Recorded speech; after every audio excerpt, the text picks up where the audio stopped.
સુરતમાં વારંવાર ભારે વાહનના ચાલકો ટ્રાફિકના નિયમોનું સરેઆમ ઉલ્લંઘન કરતા હોય છે. તે સુરતના પુણા ગામ વિસ્તારમાં આવેલા રેશમા ચોકડી પાસે આજે એક કાળજું કંપાવી દેનારો અકસ્માત સર્જાયો હતો.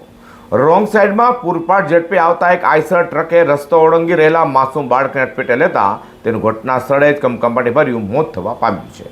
સુરતના પુણા પોલીસ અને સ્થળ પરથી મળતી માહિતી મુજબ પુણા ગામના રેશમા ચોકડી પાસે ભરત રાજાણી પરિવાર સાથે રહે છે. ભરતભાઈનો 12 વર્ષીય પુત્ર સની રેશમા ચોકડી પાસે પસાર થઈ રહ્યો હતો ત્યારે આઈસર ચાલકે ટ્રાફિકના નિયમોને નેવે મૂકી વાહન રોંગ સાઈડમાં હંકારી મૂક્યું હતું. આ દરમિયાન ત્યાંથી પસાર થઈ રહેલા નિર્દોષ બાળક સની પર આઈસરનું તોતિંગ વ્હીલ ફરી વળતા ગંભીર ઇજાને કારણે બાળકનું પ્રાણ પંખેરું ઘટના સ્થળે જ ઉડી જવા પામ્યું હતું. અકસ્માત સર્જીને ભાગી જવાનો પ્રયાસ કરી રહેલા આઈસરના ડ્રાઈવરને જાગૃત સ્થાનિકોએ ફિલ્મી ઢબે પીછો કરીને ઝડપી પાડ્યો હતો. દીકરા સમાન બાળકની લાશ જોઈ રોષે ભરેલા લોકોએ ડ્રાઈવરને બરાબરનો મેથી પાક ચખાડ્યો હતો. ત્યારબાદ તેને પોલીસના હવાલે કર્યો હતો. તો આ ઘટનાની જાણ થતાં જ બાળકના પરિવારજનો સ્થળે દોડી આવ્યા હતા. પોતાના વહાલ સોયા પુત્રની લોહી લુહાણ દેહ જોઈને માતા સહિતના પરિવારજનોએ હૈયાફાટ રુદન કરતા હાજર રહેલા સૌ કોઈની આંખો ભીની થઈ ગઈ હતી. આ વિસ્તારમાં માતામને શોકનો માહોલ છોઈ જવા પામ્યો છે. બીજી તરફ આ ઘટનાની જાણ થતાં જ પુણા પોલીસનો કાફલો સ્થળે દોડી ગયો હતો. પોલીસે બાળકના મૃતદેહનો કબજો મેળવી તેને પોસ્ટમોર્ટમ અર્થે હોસ્પિટલમાં ખસેડ્યો છે.